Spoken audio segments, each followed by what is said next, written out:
नमस्कार मित्रांनो, जय शिवराय, जय गोमाता. @सई तुषार गंध कोकणातला या यूट्यूब चॅनलवर तुमचं सहर्ष स्वागत आहे. अजून एक सकाळ आणि आपली गुरं चरायला रानात आलीत.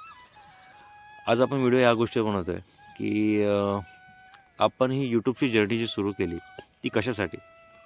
खूप जण आपल्याला हा प्रश्न विचारतात की तुम्ही यूट्यूबला, इंस्टाग्रामवर व फेसबुकवर व्हिडिओ टाकतायत आणि नक्की त्यामागे तुमचा हेतू काय आहे. तर आपल्या कोकणातल्या ज्या गमती जमती आहेत आणि गुरांच्या काही गोष्टी आहेत, गुरांबद्दल काही माहिती असेल ती आपण नवीन उत्पादक शेतकरी असतील किंवा आपल्या कोकणातल्या ज्या गमती जमती काही दाखवायच्या असतील त्यासाठी आपण हे व्हिडिओ बनवतो आहे. पण त्यामागे अजून एक मेन कारण म्हणजे काय की आता कोकणामध्ये तरुण वर्ग राहिलेला नाही. सगळेजण मुंबई पुण्यासारख्या सिटीमध्ये चांगल्या जॉबसाठी गेलेत. पण प्रत्येकाने आपलं गाव सोडले, फक्त सणवाराला येतात. शिमगा किंवा गणपती या सणावाराला येतात.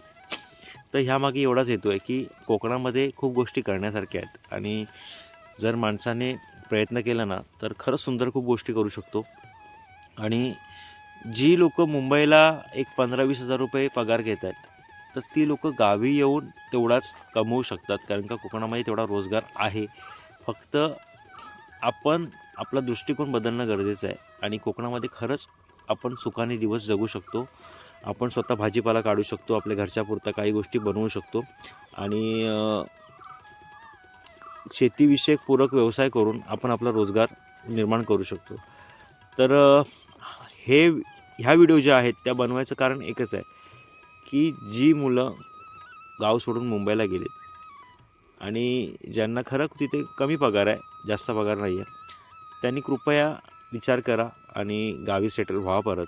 कारण का आपल्या गावच्या जमिनी, आपलं गाव, आपलं कोकण आपलं राखणं गरजेचं आहे. कारण का आता खूप लोक बाहेरचे आहेत ते जमिनी विकत घेतात कोकणातल्या. हळूहळू कोकणी माणूस पण कोकणातून निघून जाईल.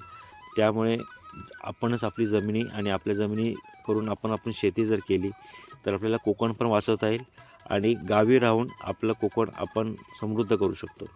त्यामुळे माझी विनंती आहे की जे मुंबईला आहेत त्यांनी विचार करा आणि हळूहळू का होईना गावी कसं यायचं आणि गावी राहून आपण आपला रोजगार कसा निर्माण करू शकतो या गोष्टीचा विचार करा. धन्यवाद.